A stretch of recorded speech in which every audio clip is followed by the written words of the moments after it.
Hello, hello, hello. This is Cortina Jackson, and you're listening to What's on Cortina Jackson's Mind. You know what's on my mind today? What's on my mind is the name of this show, actually. You see, when I started the show, What's on Cortina Jackson's Mind, it started out all about me. What was on my mind, my journey, my books, my speaking engagements, everything about me. But during that time, something miraculous happened. Other people wanted to be on my platform. And so through this journey, God let me know it wasn't just about what was on my mind, but what was on His. And what's on God's mind is God's people. So God said, you will use your platform for my glory. And wow. And I see His glory through other people, through what He does in other people's lives oftentimes. And so on this whole journey of discovering who I was and all about me, I've opened my eyes to what He has done for others, which has blessed me. And it drew me even closer to God. You see, if He can do it for other people, I realized He could do it for me too. And and He can do it for you as well. I read a passage this morning, and what stuck out were the words of encouragement for the day. And it said, sometimes God chooses to deliver us from hardships, and sometimes He delivers us through them.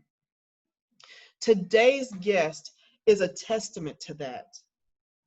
He is here to talk about his journey and his upcoming release of his book, God's Only Mistake. Oh, y'all, he has some explaining to do. And so we're going to dive into him. Let me introduce you all to my friend, someone I've met is just a wonderful person, Mr. Matthew Simmons. How are you today, sir?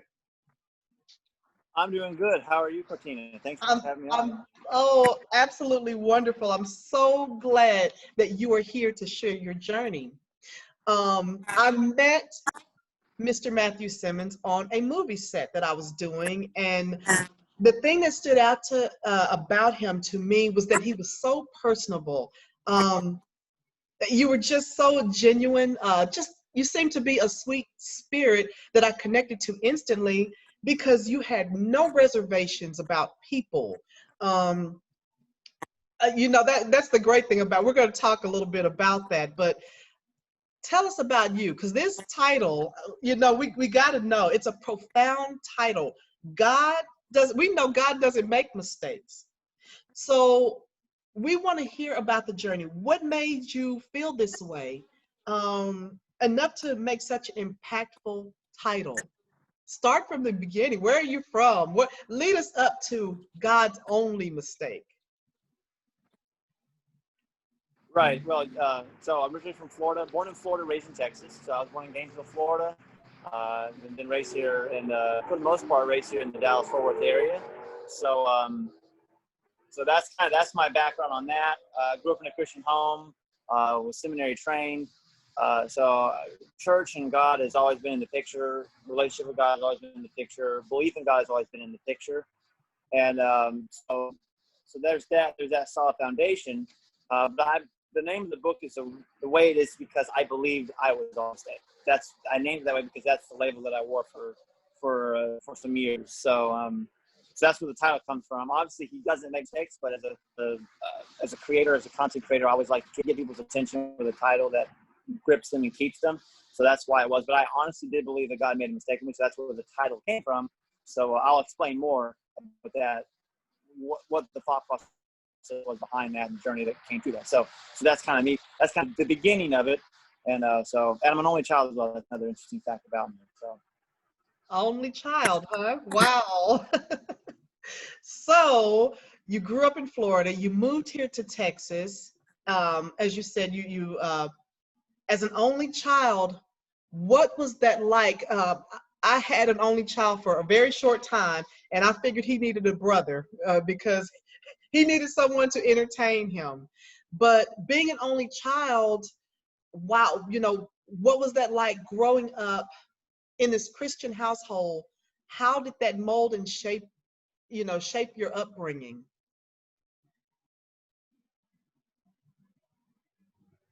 Well, my imagination was really on point. I mean, it really, kind of cultivated an imagination because I didn't have siblings to play with. I mean, there were friends in the neighborhood wherever I lived that I would play with, but I was by myself a lot as it related to that aspect. So my imagination was just always going. And so I always imagined myself in this imaginary world of make-believe. But I mean, it'd be lonely at times, but it was the only thing I knew. So, I mean, it put a very independent streak in me. I will give that much. So, I mean, I will say it did make me very independent. So, Right.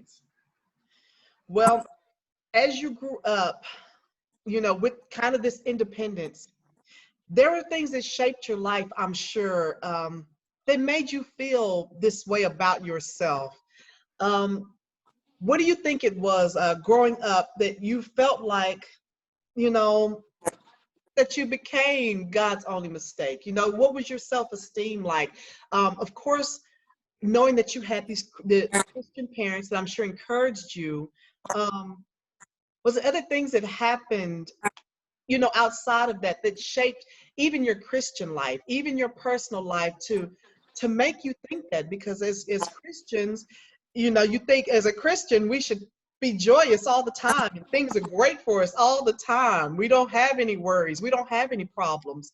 But as you and I know, this is not true. And, as I said before, sometimes God uses our journey to shape our lives and use that later for a testimony for others. So kind of tell me, walk me through yours. Why did you feel this growing up? well, Cortina, it wasn't my parents, okay? I mean, my parents were encouraging. They were very loving, still are.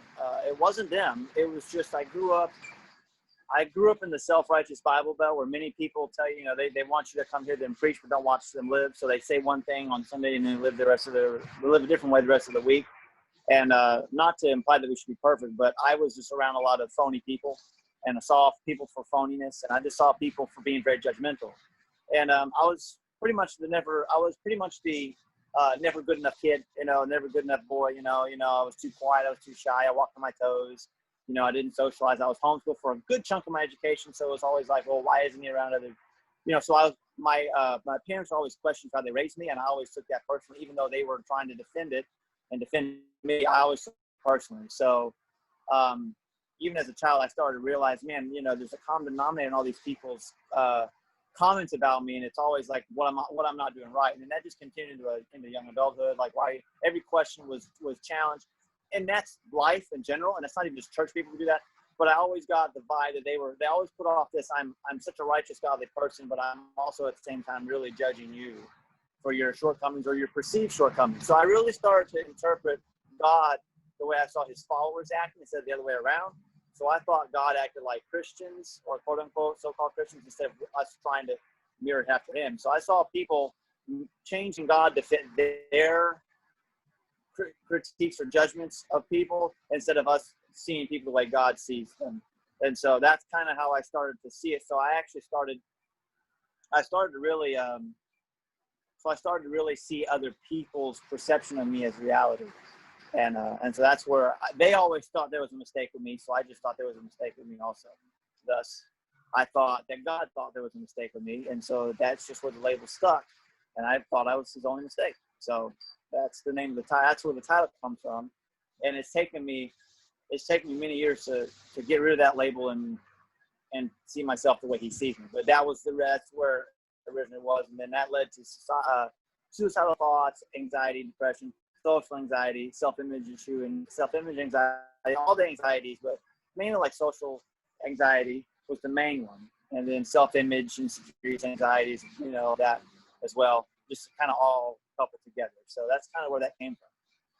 Wow. You know, it's something that you say that, you know, through this, you developed depression, social anxiety is big because the person I see you as now, to me, looking in, has no social anxiety whatsoever.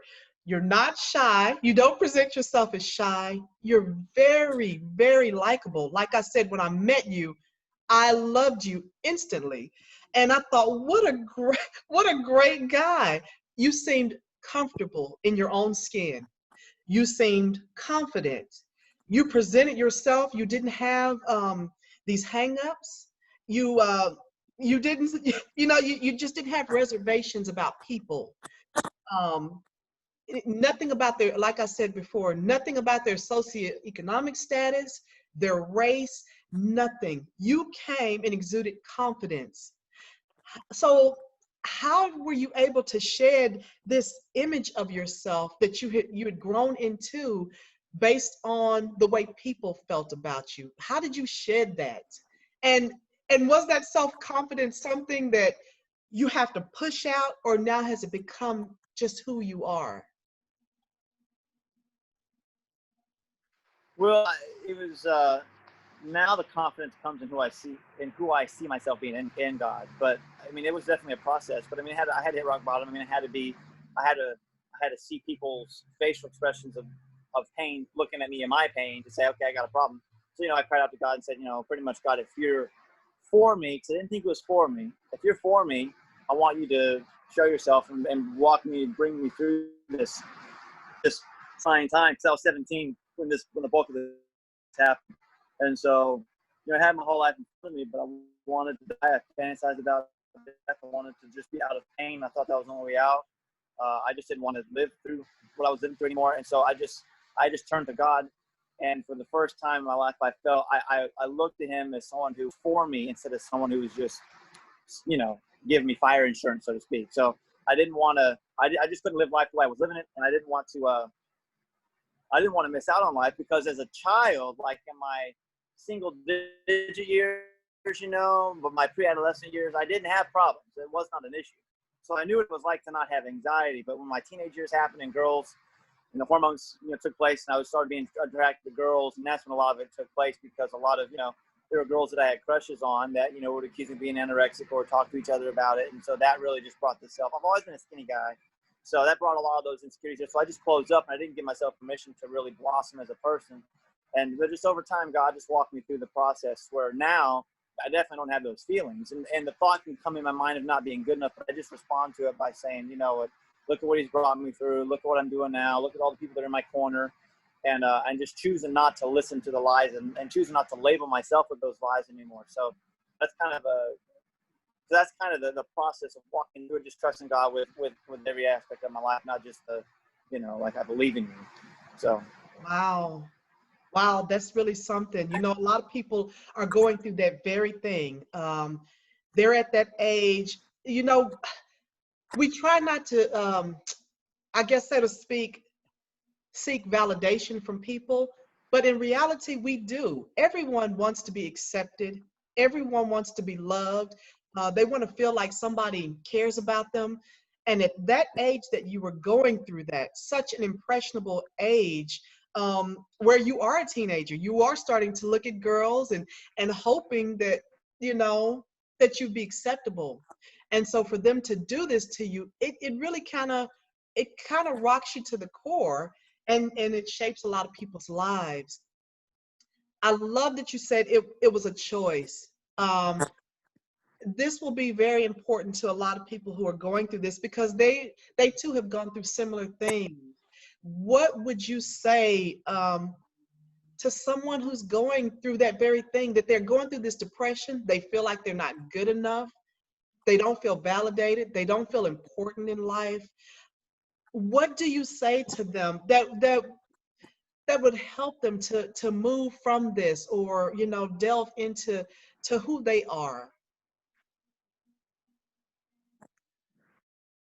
Yeah, I would say, and this is something that I had to say, particularly if it comes to, because there's a lot of church hurts that happen, because most of these people, I'll say most, just to play it safe, I don't want to say all, that's too definitive, but most of these people who would criticize me for how I was raised, or would jab me for my way, you're too skinny, or you walk on your toes too much, all that, they're all church people. They all profess to walk in the love of Christ. So I started to see, again, like I mentioned earlier, so I had to understand the difference between the God of the church person, who had their own definition of how it went, between the God of the Bible. So I would just say, if you're encountering that kind of a church hurt, just read the Bible more than listen to other people's opinions, because, everybody's opinion is their own opinion, but they don't have to live with their advice, the consequence of their advice or their words like you would. So be careful who you listen to. And then as it relates to the anxiety or whatever that you might deal with, or you might not feel like you have worth, a saying that I have is, still a pulse, still a purpose. There's a reason that you're here. So don't look at your problem.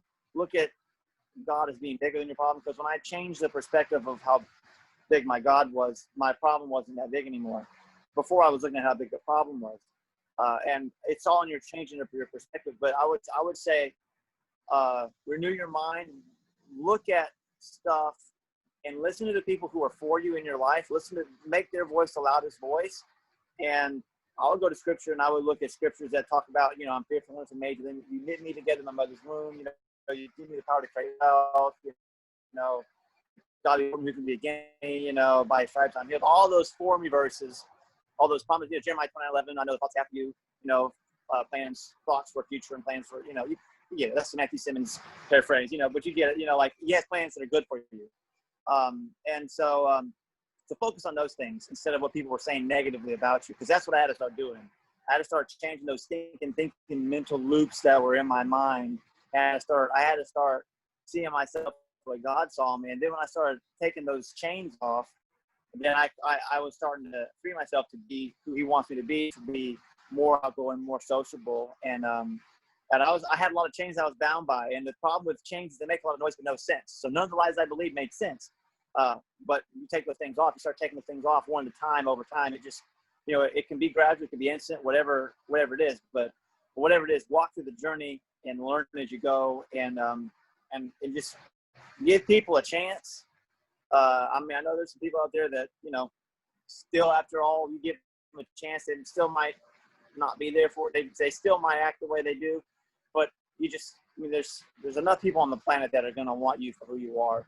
And so I just came to that realization. And now I'm at the point where if you're going to reject me, at least reject the real me. There's people who I still feel the overlooked feeling. I still feel the, but I just have to say, you know what, I have enough people in my corner. I'm not going to worry about someone's opinion that bears no weight in my future because they choose not to be in my future. And so it's all in your mindset. It's all part of the maturity process. It didn't happen overnight, and it's still happening. But I had to take off that label, because that's what it was. I labeled myself God's only mistake because I thought He was. And I removed that label, and I said, okay, I went from being a mistake to being a masterpiece in my mind. So, that's how I look at it now. So, that's part of the journey, part of the process, and that's part of the healing process. Whoa. Oh, so beautifully told. You're so right. The thing, wow, we are so stuck on what other people think of us, and sometimes those thoughts do consume us, and they're very valid and very real, especially when all we hear is that type of negativity, and realizing that what God sees in us is totally different than what we see, and absolutely different from what other people see. When we realize, and we see it through God's eyes, we realize He did not make any mistakes with us. As a matter of fact, when God made us, He said, this is good. He made us in His image. And so when I think about, wow, if He made me in His image, I must be good. He even said it was good.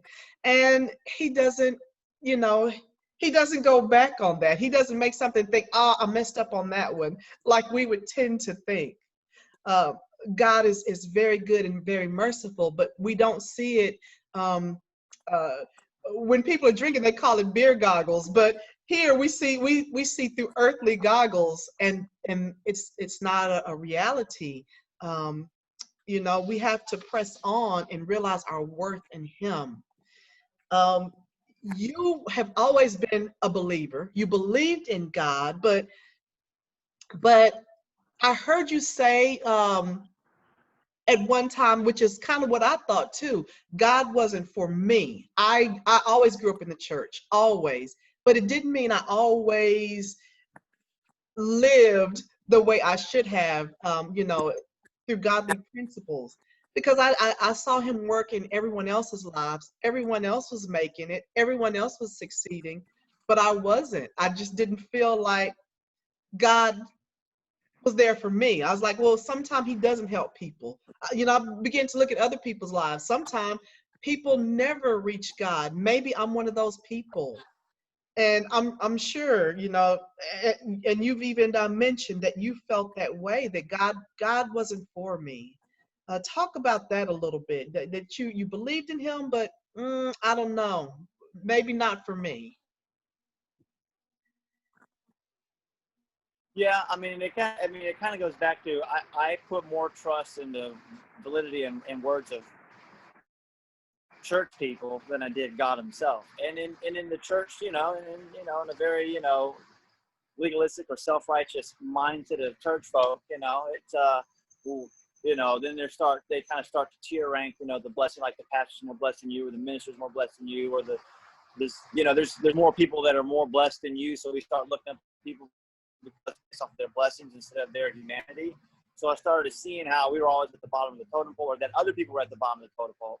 So I started seeing this like ranking system, this like Christian hierarchy of like, well, they're better than them because they're more blessed than someone else. So I always kind of perceived that God valued people who looked better than I did, who drove better cars than I did, or who had more titles than them, because that's what people valued more.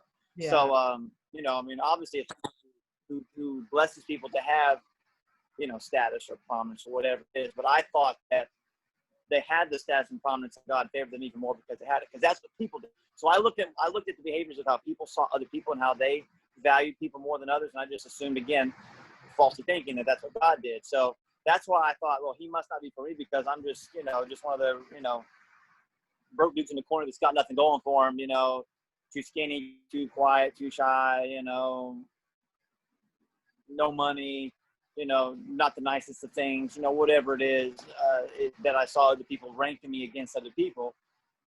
Even into my adulthood, I've seen that,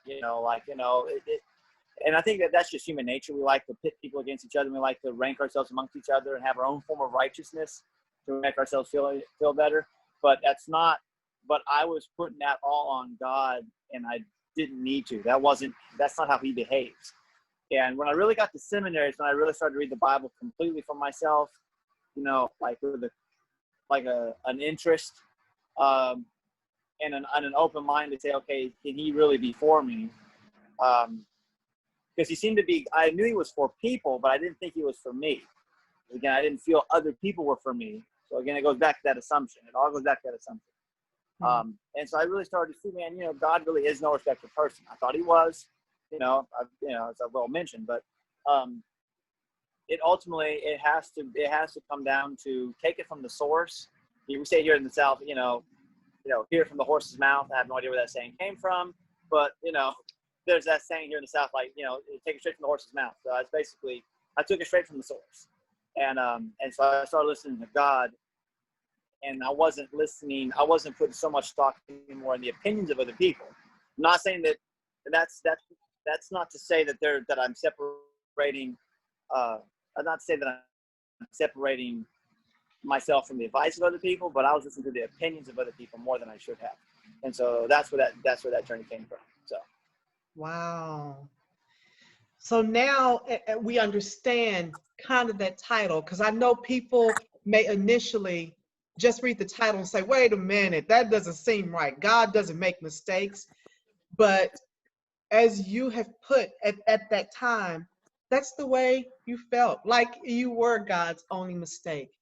And even through your growth, through your journey, you see God has made no mistake. And thank God for that. Thank God you've come to that realization.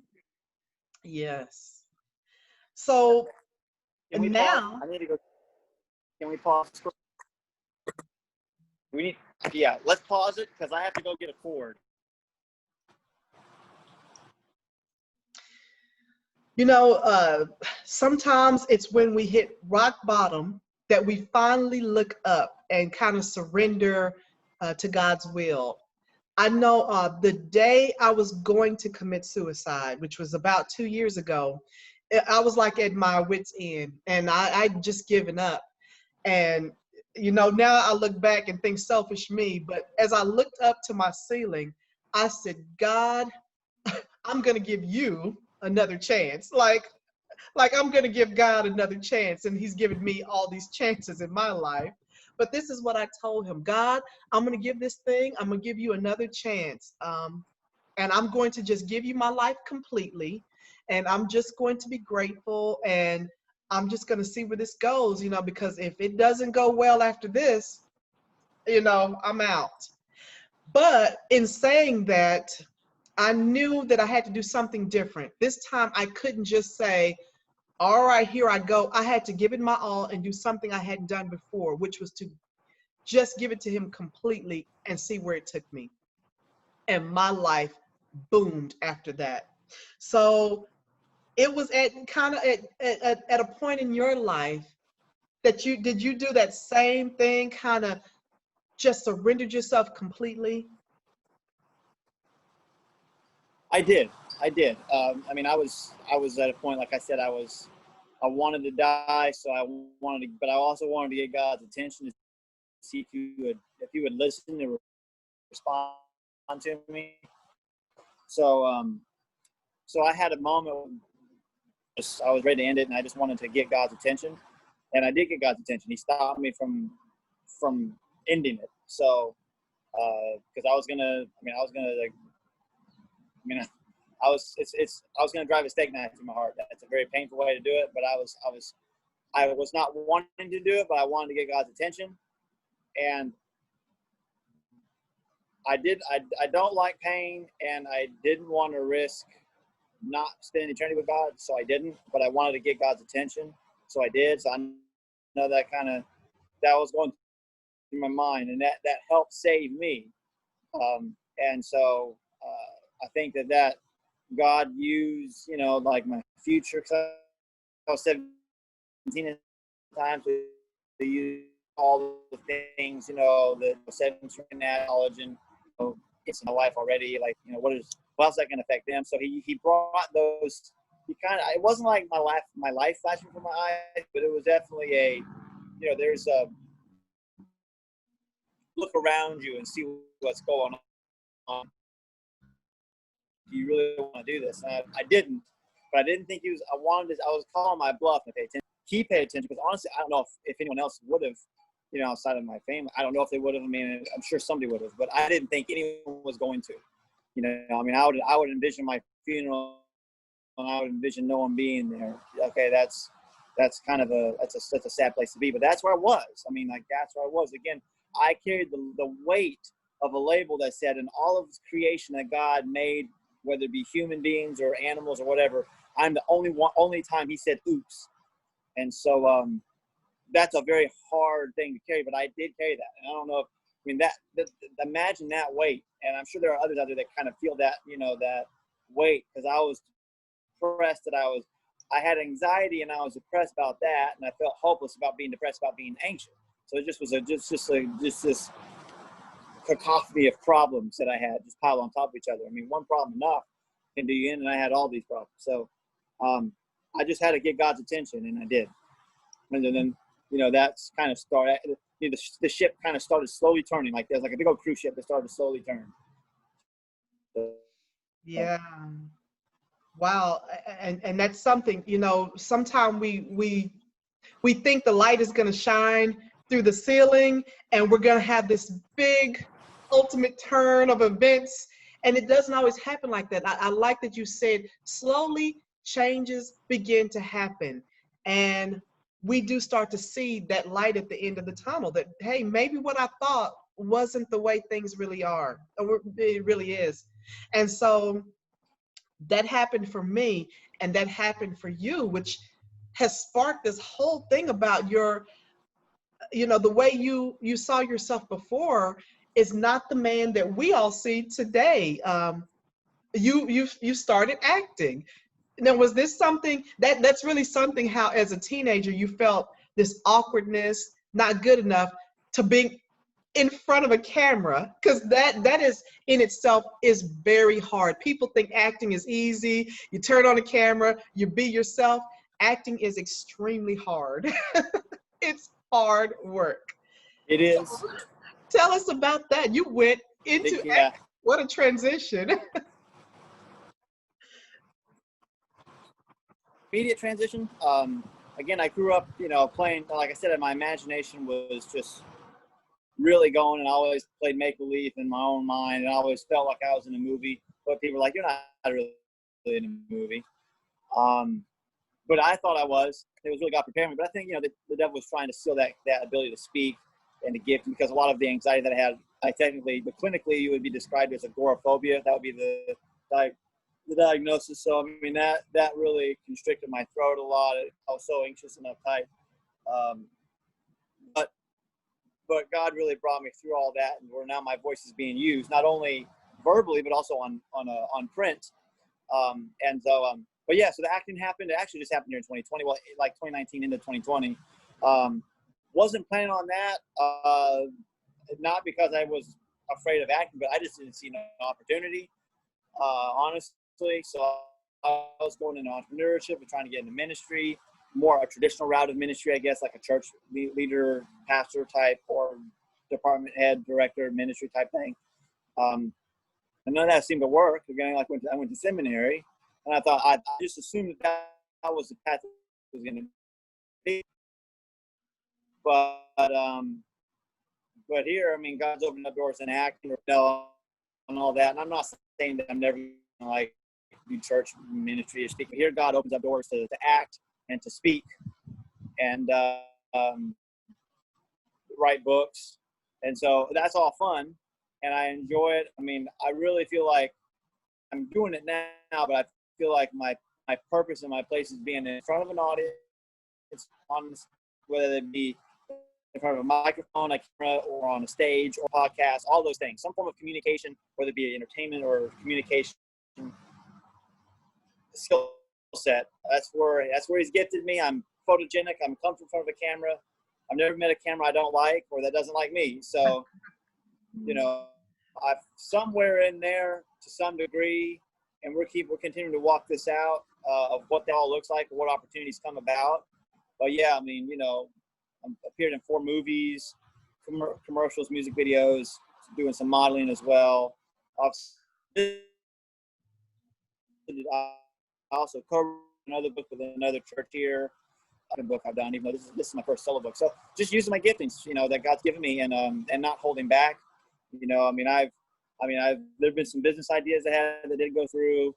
They didn't fall. They kind of fell through for me. So I understand what business unsuccess or failure is, and now I understand what being in front of a camera as an actor is, and just like God guide those steps. So it's really an interesting step from agoraphobia, which is pretty much the fear of everything, and the fear of you're afraid of your own shadow, to now being an actor and so on in front of audiences where you open yourself up for judgment. And I'm just willingly and looking forward to those opportunities. And I understand, because people are going to criticize.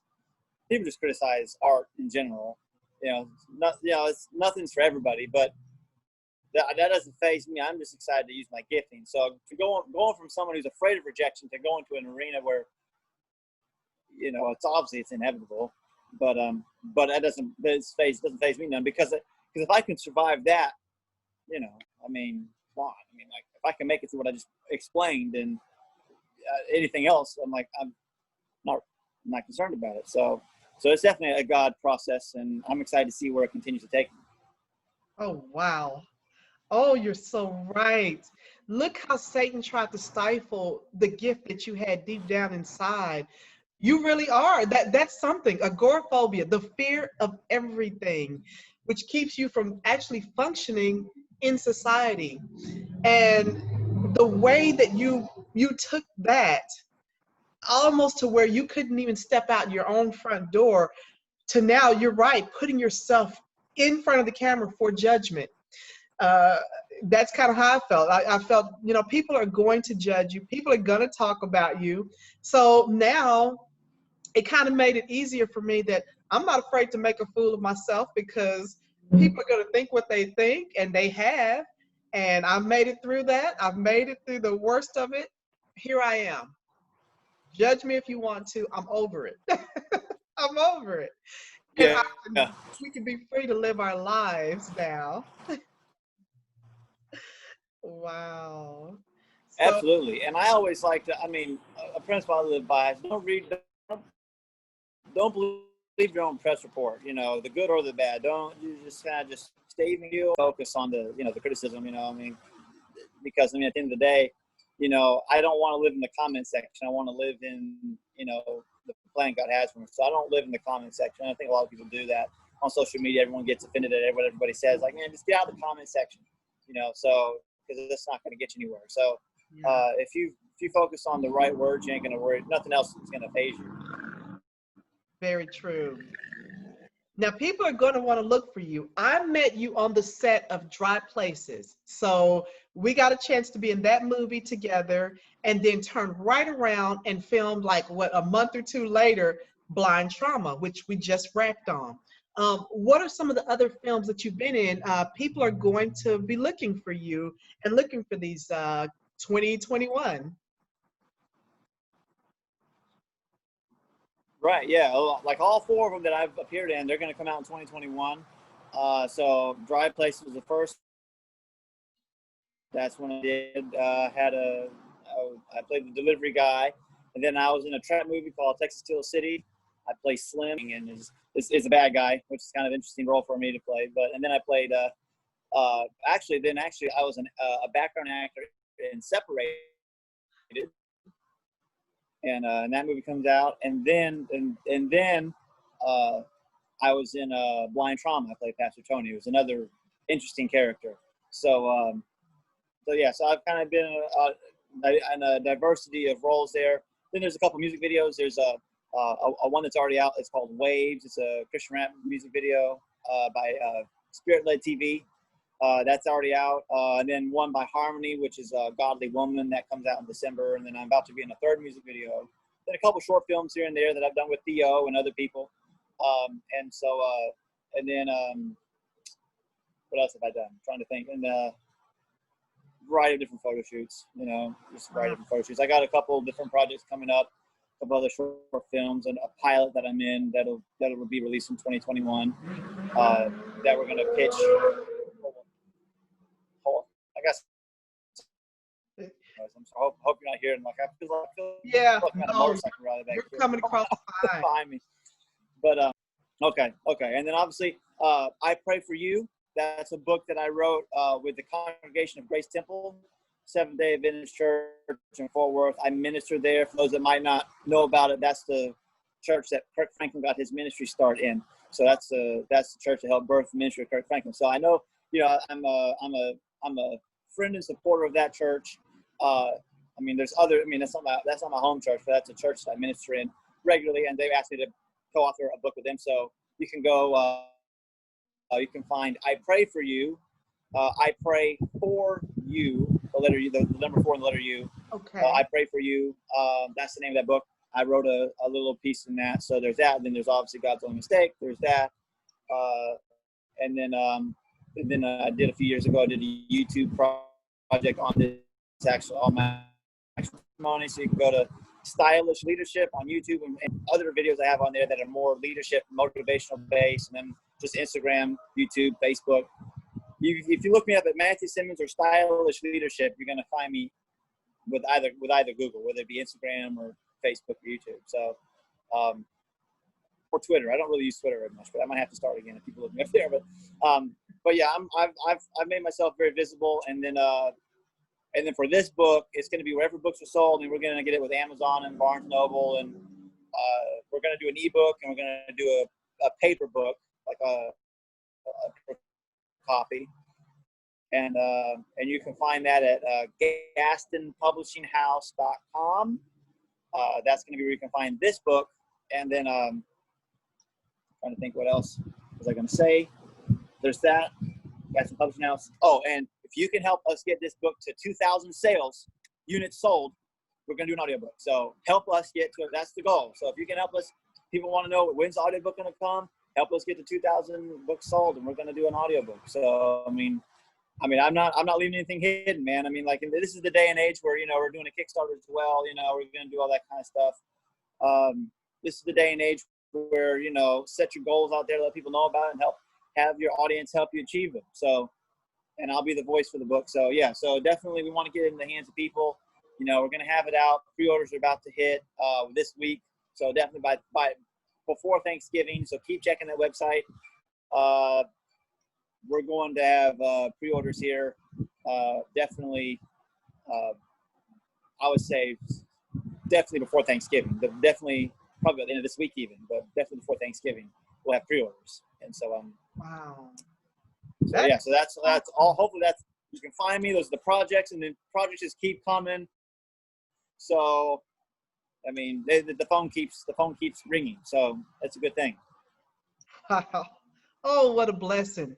In 2020, I'm trying to be as busy as Cortina is. I'm trying to keep up with her. Oh gosh, what a blessing that is. You know, it seems like I've been busiest during a season when, you know, unfortunately, a lot's been going on with Corona and just things happening.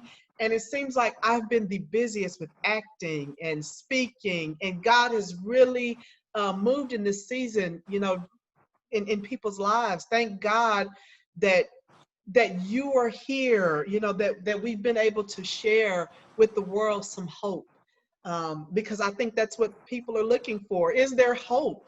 Yeah. And even in this season, God let people know, I'm here, and this is what I can and will do in your lives. And He's done that. Like you said, you've done movies, music videos, oh my goodness, commercials, modeling.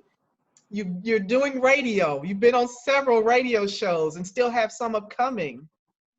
And now this book is pre-orders before Thanksgiving. Just a blessing. Do you know what a blessing you are? I'm sure you know already what a blessing that is. Wow, I'm so proud of you. So proud. Thank Yeah. you. It's all God. He's opened up doors when it's kind of ironic because there would be times when I felt like people were overlooking me for certain things, and then here the world shuts down, and then God says, "Oh, now it's your turn." So I mean, if I got Nick, so hey, let's make a count, and and my goal is to equip people to do the same thing as well. One thing I didn't mention, but I've been blessed to be able to get people connected to these movies that I've been in, or these different projects. Friends of mine that want to be either crew or actors or both. I've been able to get people connected to a good number of them. Whenever I can't connect somebody that I know to an opportunity and I know they want to do something, you know, I want to help them out as much as I can. So I mean, I can't guarantee everything that I'm on or everything that I work on that I can get my friends on, but anytime I can, I'm going to do my best to get people connected, and that's all I can do. But I've been able to get a lot of people. I mean, I got a lot of people connected to Texas Steel City, to Blind Trauma, to other different music videos that I might not even have been a part of, but I knew somebody who could do it or shoot. So I just like to give people opportunities. And so anyone that knows me well enough knows that, you know, that's definitely what I'm about. So I've been able to do this, not only meet new friends, but I've been able to bring people with me. And I think that's a great thing. Like, I mean, I think that success it's lonely if you go by yourself, but success is a journey. And so that's one of those principles that I walk on in my, you know, leadership, watching you and following you. You know, because if you're a leader and no one's following you, you're just going on a long walk. That's John Maxwell that said that. So so yeah, just bring people with you. So that's one thing I want to do, and I keep it fun. I always have fun doing what I'm doing. Have fun and enjoy the process and be professional at what I do. I want to be professional. I want to have fun. I want to treat people with respect. And when you do that, people will always be wanting to work with you. So that's the success story of 2020. That's how I did. You are absolutely right. That is the key. That is exactly what I have found, that, you know, when you're unselfish and give of yourself, You know, that's why I decided to change the name of this platform from What's on Cortina Jackson's Mind to What's on God's Mind. And as I said before, it's about the people. When you learn to bless others, when you take with what you have, even though it doesn't seem like you have a lot, the little bit that you are able to give, you just see God, people pour back into you. And that's the way it works. There's no secret. They have a book called The Secret. There's no secret. If you bless others, you will be blessed. You reap what you sow. And we're seeing that. We're seeing that. And God's really doing some amazing things. So please tell us.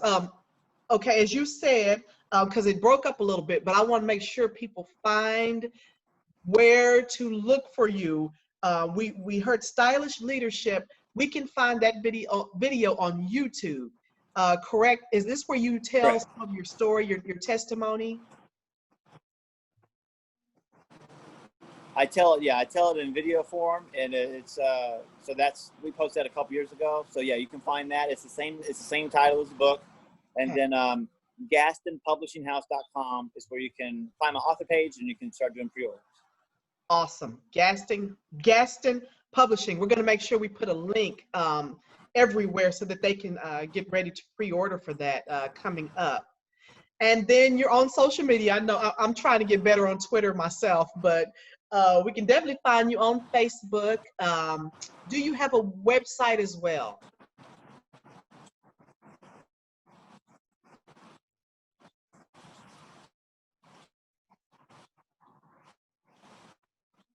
I think we paused a little bit. You pause too.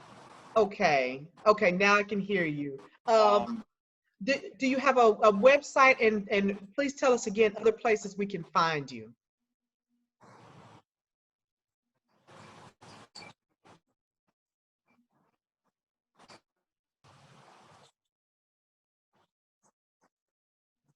Okay. So for those who want to know where they can find me, just social media in general, Stylish Leadership or Matthew Simmons, GastonHouse.com for the book.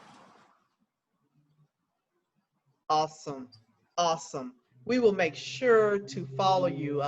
This will be posted on YouTube, so all of you all who are watching or even listening, please follow the links. Make sure that you support Matthew Simmons. Make sure you pray for Matthew Simmons. We always need your prayers. We always need encouragement. And so this young man is such a young man, a believer who has gone through great odds and has realized that God didn't make a mistake and just created you in such just a beautiful perfection. And I'm extremely proud to know you. Love you so much with all my heart. I just adore you every time I see you. Thank you. Same here. My feeling's definitely mutual, and I'm excited to see where your career goes. I mean, you're about to go to New Mexico to film a movie, and I mean, you're just going all over the place. So, I mean, doors are opening, and we're walking through them, and then we're stewarding the opportunities when we get there. So it's exciting, and I'm sure Theo is going to have us in another movie here soon. So I'm sure he'll love to hear that. Absolutely. Sounds like we got a lot more filming to do in the future, and thank God for that.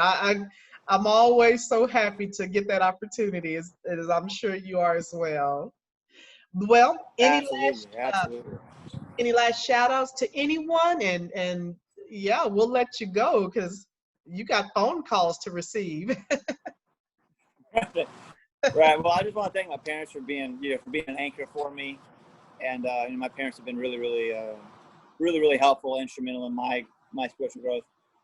Dean and Tina Simmons is their name. And then I want to thank my pastor at Covenant Church, Pastor Ricky Tejada. He's been a spiritual rock and mentor, and also Pastor Paul Dan is another rock and mentor that have walked through this journey with me, and they've seen spiritual maturity and growth, all of them, and so just thankful for what they've meant to me in this time, and so many others. Just Covenant Church and at Grace Temple SDA and at Young Generation and at Courageous Church out in Tampa, friends of mine there, and then all the different friends I have in acting, all those different people, they've just kind of come together, and they've all contributed to what I've done, and all my friends with Initiative Network. And there's so many people, and I know I'm mentioning a lot of organizations and not a lot of names. We ain't got time for all the names, but all of y'all mean a lot to me, and all, obviously Jeremy Gasson at Gasson Publishing for helping me get this book out here and make it a reality. So a lot of good stuff, and onwards and upwards from here. That's right, my friend. That's right. Well, you heard it. Matthew Simmons, remember that name. Whisper that name to the Lord daily. And we thank you all for doing that. Again, join him. Reach out to those links. Follow me. Not anymore what's on Cortina Jackson's mind, but now what's on God's mind. On God's mind is always about his people. And so I am very thankful for you all who support me, who listen to me, who support these wonderful guests that God has blessed in my life to be able to speak with. Please follow me also at www.cortinajackson.com. Follow me on Facebook, Twitter at Tina the Writer, on Instagram at Miss MISS Tina _ the Writer, Facebook just Cortina Jackson. Continue to support my books, On Earth as It Is in Hell and The Sounds of Silence Are the Loudest. And just thank you all so much for your support. Thank you again, Mr. Matthew Simmons. Love you so much, sir. And I look forward to great things in your life. God bless you. Thank you, and thanks again for having me. Absolutely. All right, you all. You have a wonderful, blessed day, and we'll talk to you soon.